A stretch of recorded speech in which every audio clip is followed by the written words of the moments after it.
CSS Mastery series. So in the mastering of CSS we have on position property part 1.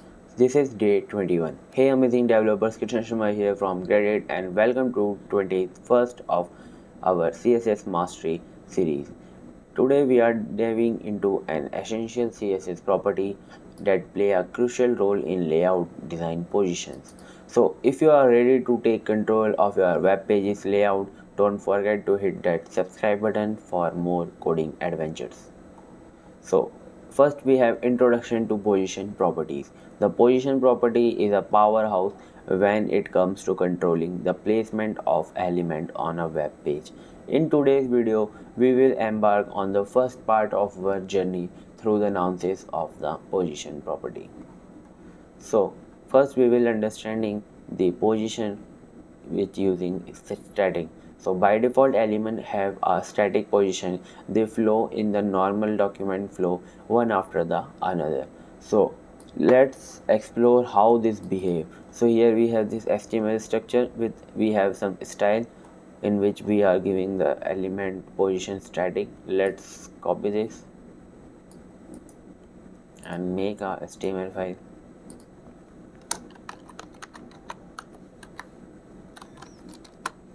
And in this file we will paste this. So here we have two elements, div tag and paragraph tag. In the div tag we give the class static element with the content static element, and in the style tag we give a class static element position static and border 2 pixel solid, this color, and padding 10 pixel. So let's see how this is. So here we have this static element which is taking whole width of this. So by default this element is static. I hope you are getting this. So let's move to next.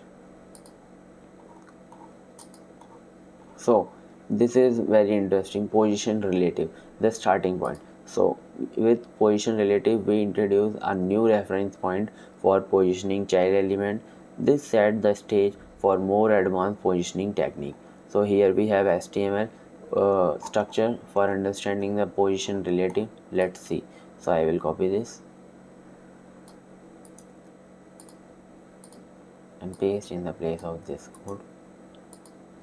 So here we have 1 2 3 4.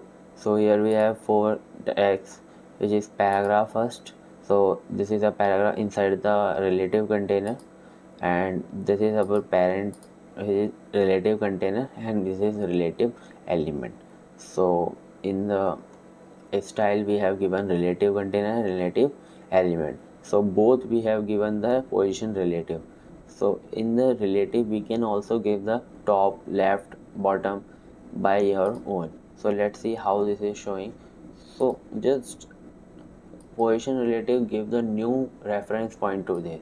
So here we have first container position, and next we have a relative element. So if you want to change the element position by your own, you can change. So in the inspect, let's see how to give position to it. So here we have this top. So if I increase or decrease the position, you can just feel free to use this. So I want to give this position, you can just give this.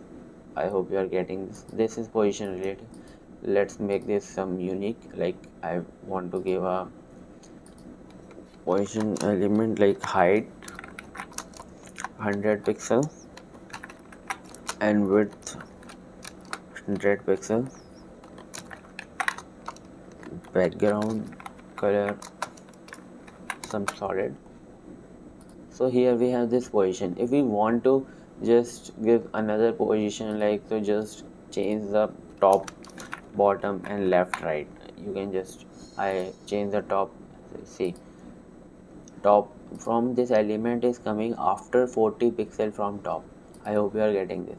So let's move to next.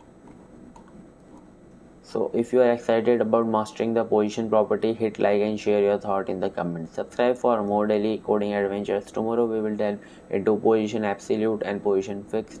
taking our layout control to the next level. Stay tuned. So thanks for joining me on day 21. I'm Krishna Sharma from Kredict signing off. Let's continue to shape your layout and bring our designs to life.